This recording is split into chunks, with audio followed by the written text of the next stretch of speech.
मुकेश अंबानी ने एक बार फिर बड़ा दांव खेलते हुए बेवरेज ब्रांड्स में अपना दबदबा कायम करने का प्लान तैयार किया है। मुकेश अंबानी की company Reliance consumer products limited ने इसके लिए बड़ा निवेश करने की भी तैयारी कर ली है। कंपनी इसके लिए अगले 12 से 15 महीनों में 8,000 करोड़ का निवेश करेगी।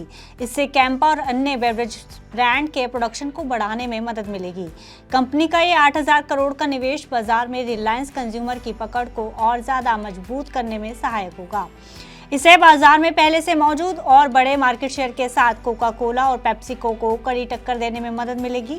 क्या है रिलायंस के बेवरेजेस ब्रांड को लेकर प्लान और इस निवेश को कंपनी कैसे इस्तेमाल करेगी, आइए आपको बताते हैं इस वीडियो में। नमस्कार, मैं हूं गुंजन मित्तल और आप देख रहे हैं मनी 9। गर्मियों में बेवरेजेस की मांग में तेजी आती है और इसी चीज को भुनाने के लिए कंपनी का इसे लेकर बड़ा प्लान तैयार है। इस निवेश के साथ कंपनी का फोकस कैंपा के एक्सपेंशन प्लान का है। साथ ही कंपनी देश भर में मौजूद हर छोटे बड़े ब्रांड को भारी चुनौती देता हुआ नजर आएगा। बता दें कि कंपनी 10 से 12 नए कारखाने खोलने की योजना बना रही है। इस एक्सपेंशन प्लान के तहत कंपनी कुछ कारखाने खुद बनाएगी और कुछ में दूसरी कंपनियों के साथ मिलकर साझेदारी करेगी। इसे बेवरेज इंडस्ट्री में अब तक का सबसे बड़ा निवेश माना जा रहा है। कुल मिलाकर इस एक्सपेंशन के लिए 6,000 से 8,000 करोड़ रुपए का निवेश होगा।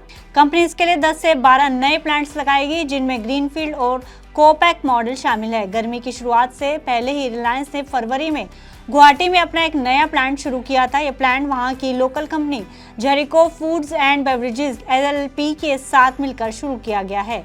इस प्लांट में सॉफ्ट ड्रिंक्स और पानी का प्रोडक्शन किया जा रहा है। फिलहाल इस प्लांट के जरिए ब्रांड की पूर्वोत्तर क्षेत्र की जरूरतों को पूरा किया जा रहा है। कंपनी इस एक्सपेंशन प्लान के तहत बिहार में भी एक और प्लांट लगाने जा रही है। अभी तक कैंपा समेत अन्य बेवरेजेस की प्रोडक्शन के लिए कुल मिलाकर अब तक 18 प्लांट्स चल रहे हैं, जो पूरी तरह को इन्वेस्टेड मॉडल पर काम कर रहे हैं, यानी कंपनी इस प्लांट्स को दूसरी कंपनियों के साथ साझेदारी में ऑपरेट कर रही है। आपको बता दें कि रिलायंस कंज्यूमर के बेवरेजेस ब्रांड में कई ब्रांड शामिल हैं। इनमें कैंपा कोला, ऑरेंज और लेमन जैसे फ्लेवर हैं, जिन्हें 1977 में लॉन्च किया गया था। इसके अलावा Sosyo soft drinks, Spinner sports drink, Sun Crush juice, fruit based hydration brand Raskik और इंडिपेंडेंस वाटर भी शामिल हैं। कंपनी ने हाल ही में श्रीलंका के पूर्व क्रिकेटर मुथैया मुरलीधरन के साथ साझेदारी कर बाजार में अपनी पहली स्पोर्ट्स ड्रिंक भी लॉन्च की है, जिसका नाम है स्पिनर। कंपनी ने इसे कई फ्लेवर्स के साथ बाजार में उतारा था। इस साझेदारी के तहत इस ड्रिंक को बनाया और बेचा जा रहा है। इस ड्रिंक की 250 ml की बोतल की कीमत 10 रुपये है, जो कि पेप्सिको के गैटोरेड और स्टिंग जैसे ब्रांड से काफ़ी कम है। फाइनेंशियल ईयर 2025 में RCPL ने 11,500 करोड़ का रेवेन्यू हासिल किया था, जिसमें कैंपा और इंडिपेंडेंस की हिस्सेदारी 1,000 करोड़ से ज़्यादा की है।